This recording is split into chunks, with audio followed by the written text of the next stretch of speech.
மாணவ கண்மணிகள் அனைவருக்கும் என் இனிய காலை வணக்கங்கள். மாணவ கண்மணிகள் அனைவரும் நலமாக உள்ளீர்களா? மாணவ கண்மணிகள் தங்களுடைய வழிபாட்டினை கூறிவிட்டீர்களா? நன்றி. நான் ஒரு நல்ல ஆசிரியர். நான் உங்களுக்கு தாயாகவும் தந்தையாகவும் இருந்து முறையான கல்வியை அன்புடன் போதிப்பேன். நான் ஒரு நல்ல ஆசிரியர். நான் உங்களுக்கு தாயாகவும் தந்தையாகவும் இருந்து முறையான கல்வியை அன்புடன் போதிப்பேன். நான் ஒரு நல்ல ஆசிரியர். நான் உங்களுக்கு தாயாகவும் தந்தையாகவும் இருந்து முறையான கல்வியை அன்புடன் போதிப்பேன். அனைவருக்கும் என் இனிய காலை வணக்கங்கள். மாணவ கண்மணிகளே, நாம் நேற்று பார்த்த பாடப்பகுதியானது விண்ணை தாண்டிய தன்னம்பிக்கை என்பதில் இரண்டாவது பகுதியை பற்றி பார்த்தோம். கருந்துளை. கருந்துளை என்பது ஒரு விண்மீனினுடைய ஆயுள் கால முடிவில் அதனுள் நோக்கிய ஈர்ப்பு விசை. அந்த விண்மீனானது சுருங்க சுருங்க அதனுடைய ஈர்ப்பாற்றலானது உயர்ந்து கொண்டே சென்று அளவற்றதாக மாறும். அதுதான் கருந்துளை என்பது. அந்த கருந்துளை என்ற சொல்லை முதலில் குறிப்பிட்டவர் ஜான் வீலர் என்பவர். சுருங்கிய விண்மீனினுடைய ஈர்ப்பெல்லைக்குள் செல்கின்ற எதுவும், ஏன் ஒளியும் கூட தப்பிக்க முடியாது, அதனுள்ளே ஈர்க்கப்பட்டுவிடும். இவ்வாறு உள் சென்ற யாவையும் வெளிவர முடியாததனால் அதனை கருந்துளை என்று குறிப்பிடுவதாக ஜான் வீலர் கருதினார். அதனை ஸ்டீபன் ஹாக்கிங் அவர்கள் கருந்துளையினுள் செல்லும் எந்த ஒன்றும் தப்பித்து வெளியே வர முடியாது, கருந்துளையின் ஈர்ப்பு எல்லையிலிருந்து கதிர்வீச்சுகள் வெளிப்பட்டு கொண்டிருக்கின்றன, கருந்துளை என்பது உண்மையிலேயே கருப்பாக இருப்பதில்லை, கருந்துளையிலிருந்து ஒரு கட்டத்தில் கதிர்வீச்சும் அணு துகள்களும் கசியத் தொடங்கி இறுதியில் கருந்துளையானது வெடித்து மறைந்துவிடும் என்று தன்னுடைய ஆராய்ச்சியினுடைய முடிவை வெளியிட்டார். ஸ்டீபன் ஹாக்கிங், ஐன்ஸ்டைன், நியூட்டன் முதலானோர் இவருடைய முன்னோடிகளாக கருதப்பட்டவர்கள். அவர்களுக்கு நிகரானவராக இவர் மதிக்கப்படுகின்றார். நியூட்டன் அவர்கள் வகித்த கேம்பிரிட்ஜ் பல்கலைக்கழகத்தினுடைய லூகாசியன் பேராசிரியர் என்ற மதிப்பு மிகுந்த பதவியை ஸ்டீபன் ஹாக்கிங் வகித்திருக்கின்றார். அதேபோன்று ஐன்ஸ்டைனுடைய ஈர்ப்பலைகள் குறித்த கணித சமன்பாடுகள் மூலம் அவர் கோட்பாடாக விளக்கினார். ஆனால் ஸ்டீபன் ஹாக்கிங் கருந்துளை குறித்த தன்னுடைய ஆய்வை ஐன்ஸ்டைன் போல கோட்பாடுகளாக வெளியிடாமல் விண்மீன் இயக்ககத்தோடு ஒப்பிட்டு அவற்றினை விளக்கினார். ஒரு சிலரால் அவர்களுக்கு கிடைக்கக்கூடிய விருதுகளால் அவர்களுக்கு பெருமையானது ஏற்படும். ஆனால் ஒரு சிலரால் மட்டும்தான் அவர்கள் பெறுகின்ற விருதுகளும் பெருமைப்படும். அப்படி இவர் பெற்ற விருதுகள் அமெரிக்காவினுடைய உயரிய விருதான அதிபர் விருது, ஆல்பர்ட் ஐன்ஸ்டைன் விருது, உல்ப் விருது, காப்லி பதக்கம், அடிப்படை இயற்பியல் பரிசு போன்ற பல விருதுகளை இவர் பெற்றிருக்கின்றார். ஸ்டீபன் ஹாக்கிங் கலிலியோவினுடைய நினைவு நாளில் பிறந்து ஐன்ஸ்டைனுடைய பிறந்த நாளில் இறந்திருக்கின்றார். இந்த மூன்று அறிவியலாளர்களும் அவரவர் காலத்தில் இந்த பேரண்டத்தை பற்றி இருந்த புரிதலை பல மடங்கு வளர்த்தவர்கள். பேரண்டத்தை பற்றி மனித இனம் நம்பியதை புரட்டி போட்டவர்கள்.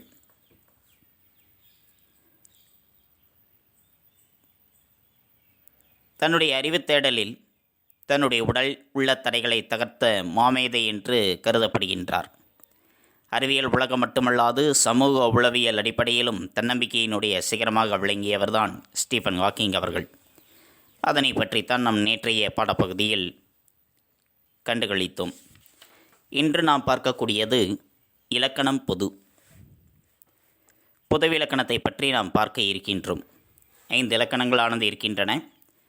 எழுத்து, சொல், பொருள், யாப்பு, அணி என்று. அதில் பொதுவான இலக்கணம் என்று தனியாக ஒன்று இருக்கின்றது. அந்த பொதுவிலக்கணம் என்பது என்ன, அதில் இருக்கக்கூடியவை யாவை என்பதை பற்றி இன்றைய பாடப்பகுதியில் நாம் காண இருக்கின்றோம்.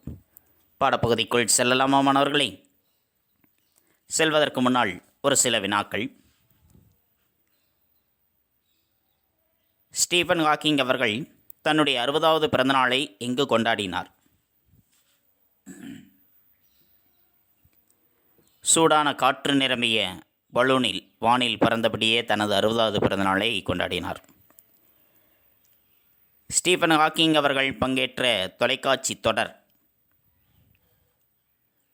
அடுத்த தலைமுறை, பெருவெடிப்பு கோட்பாடு. ஸ்டீஃபன் ஹாக்கிங் எழுதிய நூல்களுள் எந்த நூல் 40 மொழிகளில் மொழிபெயர்க்கப்பட்டது? காலத்தின் சுருக்கமான வரலாறு. நன்றி. மாணவ கண்மணிகள் தங்களுடைய பாடப்புத்தகத்தில் பக்கம் எண் 90 எடுத்துக்கொள்ளுங்கள். எடுத்துக்கொண்டீர்களா? நன்றி. மாணவ கண்மணிகளே, முதலில் நாம் காண்பது இரு திணை. திணை திணை என்பது ஒழுக்கம். திணை என்பதற்கு ஒழுக்கம் என்ற ஒரு பொருள் இருக்கின்றது. திணையானது 2 பிரிவுகளாக பிரிக்கப்படுகின்றது. ஒன்று உயர்திணை, மற்றொன்று அஃறிணை. உயர்திணை என்பது 6 அறிவுடைய மனிதர்களை மட்டும்தான் உயர்திணை என்று சொல்கின்றார்கள். மற்ற உயிரினங்களையும் உயிரற்ற பொருள்களையும் அஃறிணை என்று வழங்குகின்றனர். உயர்திணை என்பது மனிதர்களை மட்டும் குறிக்கக்கூடியது. அஃறிணை என்பது மனிதர் அல்லாத மற்ற உயிருள்ள உயிரற்ற அனைத்தையும் குறிக்கக்கூடியது அஃறிணையானது. மாணவர்கள், செவிலியர்கள், மருத்துவர்கள், குமரன், கந்தன், ராணி, சீதா, ஆசிரியர் என்று வரக்கூடிய அனைத்துமே என்னதான்? உயர்திணை தான். அதேபோன்று அஃறிணை குதிரை, விலங்குகள், பறவைகள், பூச்சிகள், மரங்கள், மேசை, நாற்காலி, கட்டிடம், நிலம், காற்று, கடல் என்று வரக்கூடிய அனைத்துமே அஃறிணையை சார்ந்தது தான். மனிதர்கள் மட்டும் குறித்து வந்தால் அது உயர்திணை. மனிதர்களை தவிர்த்து மற்ற உயிருள்ள உயிரற்ற அனைத்தையும் குறித்து வருகின்றதென்றால் அது அஃறிணை என்பது. புரிந்ததா மாணவர்களே? உயர்திணை என்பது என்ன? 6 அறிவுடைய மனிதர்களை மட்டும் குறிப்பது. அஃறிணை என்பது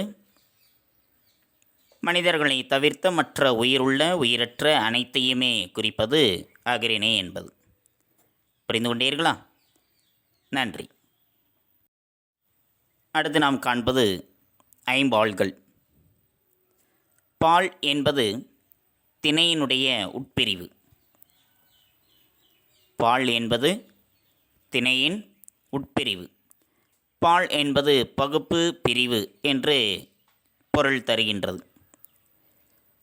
திணையினுடைய உட்பிரிவாக கருதப்படுவதுதான் பால் என்பது. இது 5 வகைகளாக இருக்கின்றது. அதனால் தான் ஐம்பால் என்று நாம் சொல்கின்றோம். அவை என்னென்ன என்றால் ஆண்பால், பெண்பால், பலர்பால், ஒன்றன்பால், பலவின்பால் என்று 5 வகைகளாக இருக்கின்றது பால் என்பது. இது திணையினுடைய உட்பிரிவு. திணையினுடைய உட்பிரிவு என்று சொல்லும் பொழுது திணைகள் 2 இருக்கின்றது, உயர்திணை, அஃறிணை என்று. அந்த 2ற்குமான உட்பிரிவு தான் இந்த ஐம்பால்கள் என்பது. இதில் ஆண்பால், பெண்பால், பலர்பால் இந்த 3மே உயர்திணைக்குரியவை. இவை 3ம் உயர்திணைக்குரியவை. ஒன்றன்பால், பலவின்பால் ஆகிய 2மே அஃறிணைக்குரியது. எவ்வாறு என்று பார்க்கும் பொழுது, ஆண்பால் ஆண்களை மட்டும் குறிக்கக்கூடியது. செல்வன், கந்தன், மாணவன் என்று வரும்பொழுது அது ஆண்பால். பெண்பால் என்பது பெண்களை மட்டும் குறிக்கக்கூடியது. செல்வி, ராணி, சீதை, குமரி, மாணவி என்று வரக்கூடியது. இது பெண்பால், பெண்களை மட்டும் குறிக்கக்கூடியது. பலர்பால், பலர்பால் என்பது இரு பாலரையும் சேர்த்து குறிக்கக்கூடியது. ஆண்பால் பெண்பால் ஆகிய இரு பாலரையும் சேர்த்து குறிக்கக்கூடியது பலர்பால். மாணவர்கள், மாணவிகள், பெண்கள், குழந்தைகள், ஆடவர்கள், மக்கள் என்று வரக்கூடியவை. இவை பலர்பால், ஆண் பெண் இருபாலரையும் சேர்த்து குறிக்கக்கூடியவை. அதேபோன்று ஒன்றன்பால், ஒன்றன்பால் என்பது அஃறிணையில் ஒன்றனை மட்டும் குறிக்கக்கூடியது. அஃறிணை பொருள்களில் ஒன்றை மட்டும் குறித்து வருவது. மேசை, நாற்காலி, யானை, மரம், குதிரை, மயில் என்று ஒன்றை மட்டும் குறித்து வந்தால் அது ஒன்றன்பால். அதே பலவற்றை குறித்து வருகின்றதென்றால் அது பலவின்பால், ஒன்றுக்கு மேற்பட்டவற்றை குறித்து வருகின்றது. பசுக்கள், குதிரைகள், பூச்சிகள், மரங்கள், செடிகள், மேசைகள், நாற்காலிகள் என்று பலவற்றை குறித்து வருகின்றதென்றால் அது பலவின்பால். புரிந்ததா மாணவர்களே? பால் என்பது திணையினுடைய உட்பிரிவு. எத்தனை வகைப்படும்? 5 வகைப்படும். என்னென்ன? ஆண்பால், பெண்பால், பலர்பால், ஒன்றன்பால், பலவின்பால். இதில் உயர்திணைக்குரியவை என்பது 3 பிரிவுகள். என்னென்ன? ஆண்பால், பெண்பால், பலர்பால். அஃறிணைக்குரியவை 2 பிரிவுகள். என்னென்ன? ஒன்றன்பால், பலவின்பால். இவைதான் ஐம்பால்கள் என்பது. மாணவ கண்மணிகளுக்கு நன்கு புரிந்ததா? நன்றி. மாணவ கண்மணிகளே, அடுத்து நாம் காண்பது மூவிடம். 3 இடங்கள். இடம் என்பது தன்மை, முன்னிலை, படர்க்கை. இவைதான் மூவிடங்கள் என்பது. தன்மை, முன்னிலை, படர்க்கை என்று 3 வகைகளாக இருக்கின்றது இடங்கள். தன்மை என்பது தன்னை மட்டுமே குறிப்பது. நான், எனக்கு, என்னுடைய, எங்கள் என்று தன்னை மட்டும் குறித்து வந்தால் அது தன்மை. முன்னிலை என்பது தனக்கு முன்னால் இருப்பவரை குறிப்பது. நீ, நீங்கள், நீவீர் என்று தனக்கு முன்னால் இருப்பவரை குறித்து வந்தால் அது முன்னிலை. படர்க்கை, படர்க்கை என்பது தன்மை, முன்னிலை இந்த இருவரையும் அல்லாத மற்றவர்களை குறிப்பது. தன்மை, முன்னிலை அல்லாத மற்ற அனைவரையும் குறிப்பது படர்க்கை. அவர்கள், அவன், அவள், அது, அவை என்று வருபவை. இவை படர்க்கை பெயர்கள். இவைதான் மூவிடங்கள் என்பது. புரிந்ததா மாணவர்களே? தன்மை என்பது என்ன? தன்னை மட்டும் குறிப்பது. முன்னிலை என்பது தனக்கு முன்னால் இருப்பவரை குறிப்பது. படர்க்கை என்பது தன்மை, முன்னிலை அல்லாத மற்ற அனைவரையுமே குறித்து வருவது படர்க்கை. இதில் தன்மைக்குரிய பெயர்கள், அதற்குரிய வினைகள் என்னென்ன என்பதை காண்போம். முதலில் தன்மைக்குரிய பெயர்கள். எவை தன்மை பெயர்கள் என்றால் நான், யான், நாம், யாம். இவை தன்மைக்குரிய பெயர்கள். அதேபோன்று தன்மை வினைகள். வந்தேன், நான் வந்தேன், நாம் வந்தோம். இது தன்மைக்குரிய வினைகள். நான் சென்றேன், நான் படித்தேன், நாங்கள் செல்கிறோம். இவை தன்மைக்குரிய பெயரும் வினையும். அதேபோன்று முன்னிலை. முன்னிலைக்குரிய பெயர்கள் நீ, நீர், நீவீர், நீங்கள். அந்த முன்னிலைக்குரிய வினைகள் நடந்தாய், வந்தீர், சென்றீர்கள். நீ நடந்தாய், நீ படித்தாய், நீ ஓடினாய். நீர் வந்தீர். நீர் படித்தீர். நீர் படிப்பீர். அதேபோன்று நீங்கள், நீங்கள் சென்றீர்கள். நீங்கள் விளையாடுகிறீர்கள். நீங்கள் படித்தீர்கள். இது முன்னிலைக்குரியவை. அடுத்து படர்க்கை. படர்க்கைக்குரிய பெயர்கள் அவன், அவள், அவர், அது, அவை. அதற்குரிய வினை வந்தான், சென்றாள், படித்தனர், பேசினார்கள், பறந்தது, பறந்தன என்பது. இவை படர்க்கைக்குரியவை. அவன் படித்தான். அவன் படித்தான்.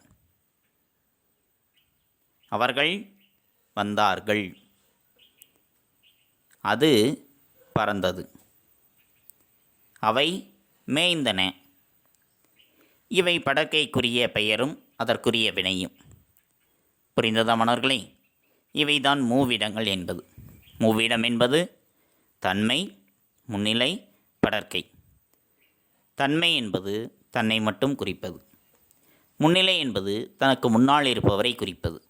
படர்க்கை என்பது தன்மை, முன்னிலை அல்லாத மற்ற அனைவரையும் குறிப்பது. அது படர்க்கை. நான் விளையாடினேன். நான் விளையாடினேன். நான் நான் விளையாடினேன். அது என்னது? தன்மை. நீ படித்தாய். அது முன்னிலை. நீ என்பது தனக்கு முன்னால் இருப்பவரை குறிப்பது. அவன் ஓடினான். அவன் ஓடினான். அப்போ என்னது? அது படர்க்கை. இதுவே நாம் மாற்றி பார்ப்போம். அவன் ஓடினான். சரியா? இது படர்க்கை. இதனை தன்மையாக மாற்ற வேண்டுமென்றால் அவன் ஓடினான். இதனை தன்மையாக மாற்ற வேண்டும். நான் ஓடினேன். நான் ஓடினேன். அவன் ஓடினான். அது படர்க்கை. தன்மையாக மாற்றும் பொழுது நான் ஓடினேன். அதை முன்னிலையாக மாற்றும் பொழுது நீ ஓடுகிறாய் அல்லது நீ ஓடினாய். நீ ஓடினாய். புரிந்ததா? அதுவே தன்மையாக ஒரு சொற்றொடர். நான் வந்தேன். நான் வந்தேன். இதை முன்னிலையாக மாற்றும் பொழுது நீ வந்தாய். அதே பன்மையில் நீங்கள் வந்தீர்கள். அதே படர்க்கையில் செல்லும் பொழுது அவன் வந்தான். அவர்கள் வந்தார்கள். புரிந்ததா மாணவர்களே? இதே போன்று தன்மை, முன்னிலை, படர்க்கை இந்த மூன்றிலும் ஒரு இரண்டு எடுத்துக்காட்டுகள். அதனை சொற்றொடராக, வேறு சொற்றொடராக மாற்றியமைத்து, இப்போ தன்மையில் ஒன்று எழுதுகின்றீர்கள். நான் விளையாடினேன். இது தன்மை. அதனை முன்னிலையாகவும் படர்க்கையாகவும் மாற்றியமைத்து எழுத வேண்டும். அதேபோன்று முன்னிலையில் ஒன்றை எழுதுகின்றீர்கள். அதனை தன்மையாகவும் படர்க்கையாகவும் மாற்றியமைத்து எழுதுங்கள். அதேபோன்று படர்க்கையில் ஒன்று எழுதுகின்றீர்கள், ஒரு சொற்றொடர். அந்த சொற்றொடரை தன்மையாகவும் முன்னிலையாகவும் மாற்றியமைத்து எழுதுங்கள். ஆக இந்த மூன்றிலும் ஒவ்வொரு எடுத்துக்காட்டுகள். தன்மையை கொடுத்து முன்னிலை படர்க்கை, முன்னிலையை கொடுத்து அதில் தன்மை படர்க்கை, படர்க்கையை கொடுத்து அதில் தன்மை முன்னிலை. இவற்றில் எடுத்துக்காட்டுகளை எழுதி தங்களுடைய வீட்டு பாடத்தோடு இணைத்து புகைப்படமாக எனக்கு எடுத்து அனுப்புங்கள். புரிந்ததா மாணவர்களே? தன்மை எழுதி முன்னிலையாகவும் படர்க்கையாகவும் மாற்றியமைத்து எழுத வேண்டும். அதேபோன்று முன்னிலையில் ஒரு எடுத்துக்காட்டு, அதை தன்மையாகவும் படர்க்கையாகவும். அதேபோன்று படர்க்கையில் ஒரு எடுத்துக்காட்டு, அதனை தன்மையாகவும் முன்னிலையாகவும் மாற்றியமைத்து எழுத வேண்டும். புரிந்ததா மாணவ கண்மணிகளே? நன்றி. அடுத்து நாம் காண்பது வழு. வழு, வழாநிலை. வழு என்பது இலக்கண முறையின்றி பேசுவதும் எழுதுவதும் வழு எனப்படும். இலக்கண முறையின்றி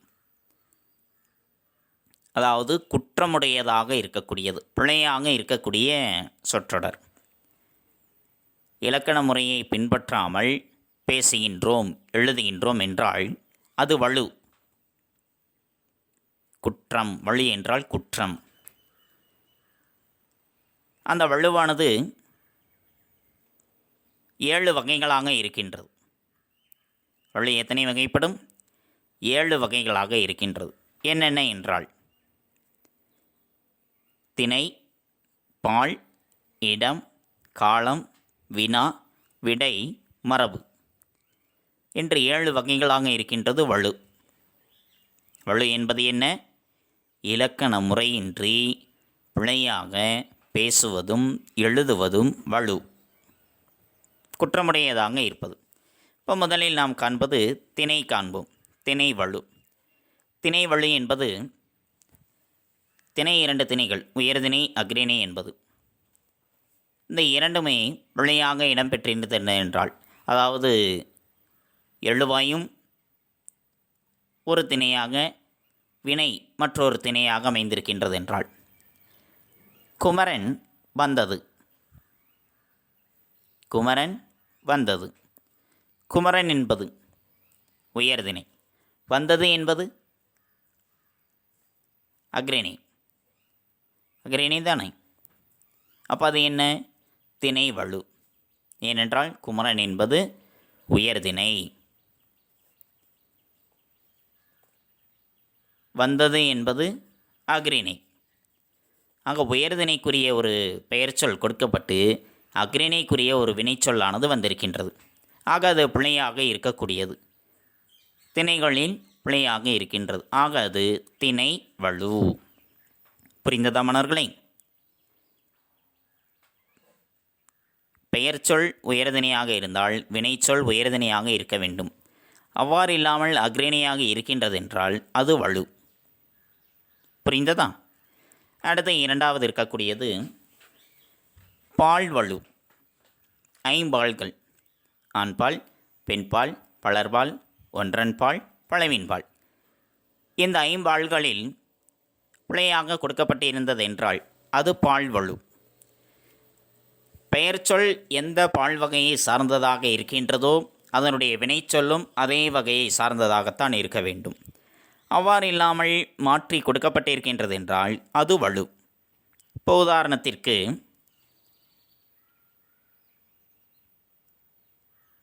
ராமு படித்தாள். ராமு படித்தாள் என்று இருக்கின்றது. ராமு என்பது என்ன? ராமு என்பது பால்களில் ஆண்பால். படித்தாள் பெண்பால்.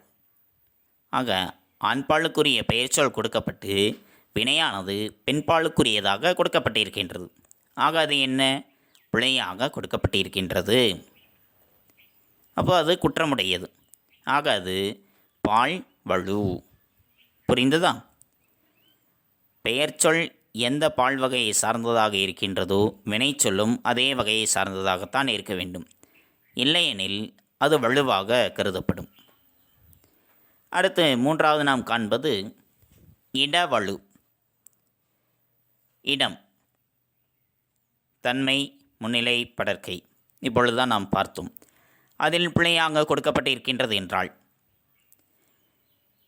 எழுவாய் என்ன இடத்தை சார்ந்ததோ அதே இடத்தை சார்ந்ததாகத்தான் வினையும் இடம்பெற்றிருக்க வேண்டும். இல்லை என்றால் அது பிழையாக கருதப்படும். நான்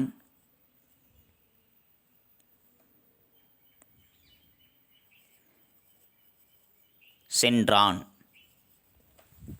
நான் சென்றான். நான் என்பது இடங்களில் தன்மையா முன்னிலையா படர்க்கையா? நான் தன்மை. சென்றான் எதில் வரும்? படர்க்கை. ஆக நான் என்பது தன்மை பெயர், சென்றான் என்ற வினை படர்க்கைக்குரியது. ஆக இரண்டுமே பிழையாக இருக்கின்றது. ஆக இது இட வலு. புரிந்ததா மாணவர்களே? அடுத்து காண்பது காலம். காலவலு. காலம் என்பது 3 காலங்கள் இருக்கின்றன. இறந்த காலம், நிகழ்காலம், எதிர்காலம் என்பது. அந்த காலங்களுக்கிடையே பிழையாக கொடுக்கப்பட்டிருந்தது என்றால், எழுவாய் எந்த காலத்தை சார்ந்ததாக இருக்கின்றதோ அதனுடைய வினையும் அதே காலத்தை சார்ந்ததாகத்தான் இருக்க வேண்டும். உதாரணத்திற்கு, நாளை வந்தேன். நாளை வந்தேன். நாளை என்பது என்ன? என்ன காலம்? எதிர்காலம். வந்தேன் என்பது இறந்த காலம். ஆக காலங்களுக்கிடையே பிழையாக கொடுக்கப்பட்டிருக்கின்றது. நாளை என்பது எதிர்காலமாக இருந்தால் அதனுடைய வினையும் எதிர்காலத்தை சார்ந்ததாகத்தான் வர வேண்டும். இல்லையெனில் அது பிழையாக கருதப்படும். ஆக இது கால வலு. அடுத்து வினா. வினாக்களில் வலுவாக இருப்பது. ஒரு விரலை காட்டி, அதில் இருப்பதையே காண்போமே. ஒரு விரலை காட்டி சிறியதோ பெரியதோ என்று கேட்டால் எப்படி பார்த்துக்குங்க. ஒரே ஒரு விரலை காட்டிக்கொண்டு அது சிறியதா அல்லது பெரியதா என்று கேட்பது. 2 இருந்தால்தான் அது சிறியதா பெரியதா என்று நாம் கண்டுபிடித்து சொல்ல முடியும். இதில் எது சிறியதாக இருக்கும், எது பெரியதாக இருக்கும் என்று நாம் கூற முடியும். அதனை விடுத்து ஒரே ஒரு விரலை காட்டி இது சிறியதா பெரியதா என்று கேட்டால் அதை நாம் எப்படி சரியான பதிலை நாம் கூறுவது? ஆக அது வினாவிலேயே பிழையாக இருக்கின்றது. அப்பொழுது இது வினா வலு. அடுத்து விடை. விடை வலு. கேள்விக்கு உரிய பதிலை கூறாமல் தவறான பதிலை கூறுவது, அதுதான் விடை வலு. இப்போ அங்கே கொடுக்கப்பட்டிருப்பது கண்ணன் எங்கே இருக்கிறார் என்ற வினா. கண்ணன் எங்கே இருக்கிறார் என்பது வினா. இப்போ அதற்குரிய விடையானது கண்ணன் இங்கிருக்கின்றார், அங்கே இருக்கின்றார் என்று கூற வேண்டும். அதுதான் விடை. அவ்வாறு இல்லாமல் கண்ணாடி பைக்குள் இருக்கின்றது என்று விடையளிப்பது. கேள்விக்கும் பதிலுக்கும் எந்த தொடர்புமே இல்லை. கண்ணன் எங்கே இருக்கிறார், அவரை பற்றித்தான் நாம் சொல்ல வேண்டும். இங்கே இருக்கின்றார், அங்கே இருக்கின்றார் என்று கூற வேண்டும். அதனை விடுத்து கண்ணாடி பைக்குள்ளே இருக்கிறது என்று கூறினால் கேள்விக்குரிய பதில் என்பதே அங்கு இல்லையே. கேள்வி ஒன்றாக இருக்கின்றது, பதில் வேறொன்றாக இருக்கின்றது. ஆக அது விடை வலு. அடுத்து மரபு. மரபு வலு. மரபு என்பது நம்முடைய முன்னோர்கள் ஒரு பொருளை குறிப்பிட்டு அந்த பொருளுக்கு எந்த சொல்லை வழங்கினார்களோ அதே சொல்லை நாமும் பின்பற்றி வருவதுதான் மரபு என்பது. இப்போ உதாரணத்திற்கு இங்கே கொடுக்கப்பட்டிருக்கக்கூடியது தென்னை மரங்கள் இருக்கக்கூடிய பகுதியை தென்னந்தோட்டம் என்று கூறுவது. தென்னை மரங்கள் அதிகமாக இருக்கின்றது என்றால் அதனை தோப்பு என்று தான் கூற வேண்டும். அதுதான் மரபு. அவ்வாறு இல்லாமல் தென்னந்தோட்டம் என்று சொல்வது. அதை ஒன்று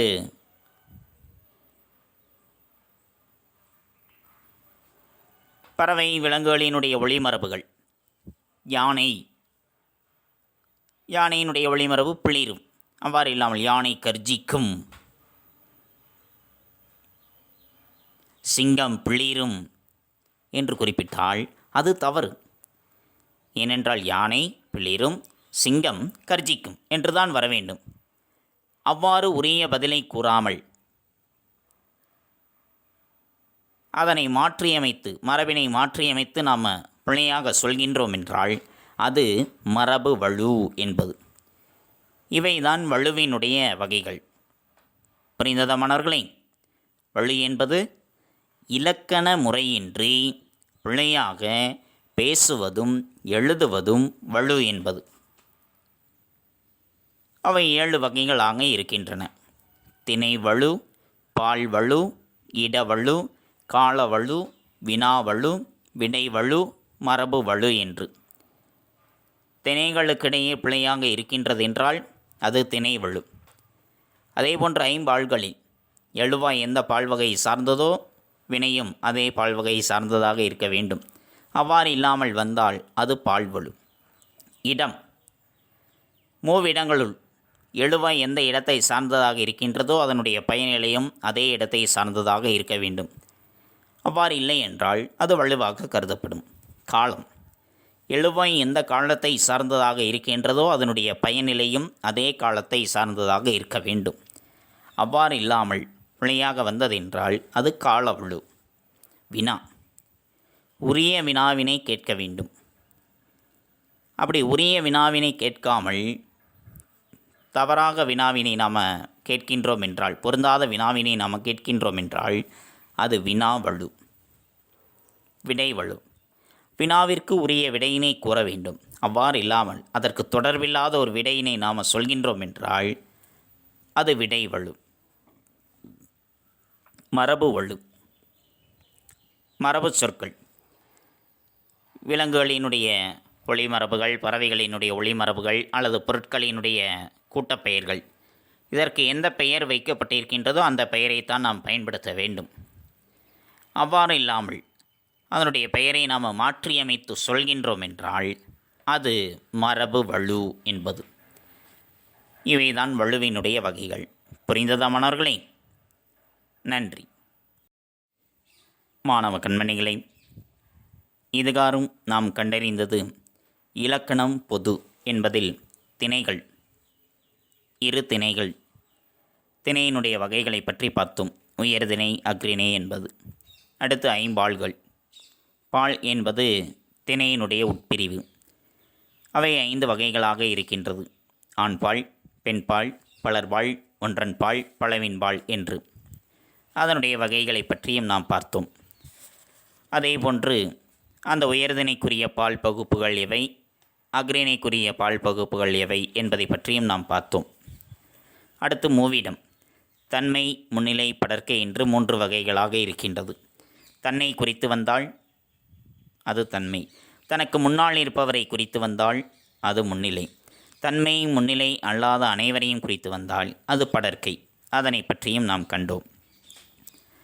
அதேபோன்று வழு, இலக்கண முறையின்றி பிழையாக பேசுவதும் எழுதுவதும் வழு எனப்படும். அந்த வழுவினுடைய வகைகள் 7 வகைகளாக இருக்கின்றது. திணைவழு, பால்வழு, இடவழு, காலவழு, வினாவழு, விடைவழு, மரபு வழு என்று. அதனுடைய வகைகளை பற்றியும் நாம் தெளிவுற கண்டு அளித்தோம். அவற்றில் மாணவ கண்மணிகளுக்கு எவ்வித ஐயமும் இருக்காது என எண்ணுகின்றேன். அடுத்து நாம் காண்பது பாடப்புத்தகம் படித்தல். பாடப்புத்தகம் படித்தல் பக்கம் எண் 90. பக்கம் எண் 90இல் இலக்கணம் பொது என்பதில் ஆரம்பித்து படர்க்கை வினைகள் வந்தான், சென்றாள், படித்தனர், பேசினார்கள், பறந்தது, பறந்தன என்பது வரைக்கும் மாணவ கண்மணிகள் பாடப்புத்தகம் படித்தலாக எடுத்துக்கொண்டு எழுந்து நின்று உறக்கப் படியுங்கள்.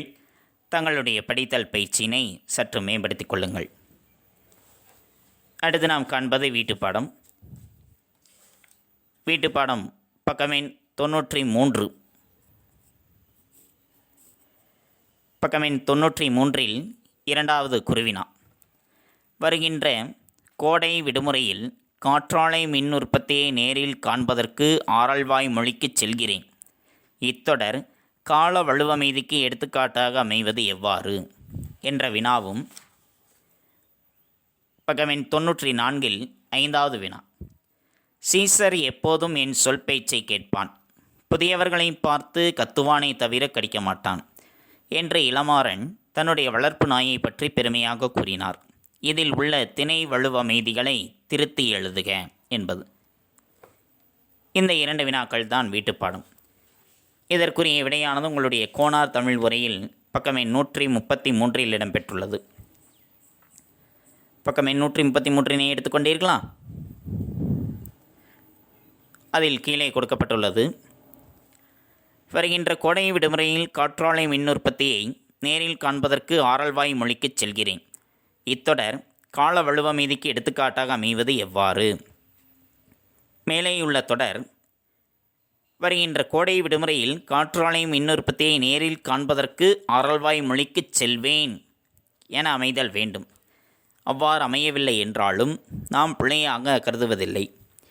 ஏனெனில் போவது உறுதித்தன்மையாதலால் கால வலுவமீதியாக ஏற்றுக்கொள்கிறோம். அடுத்த பக்கத்தில் 2வது வினா.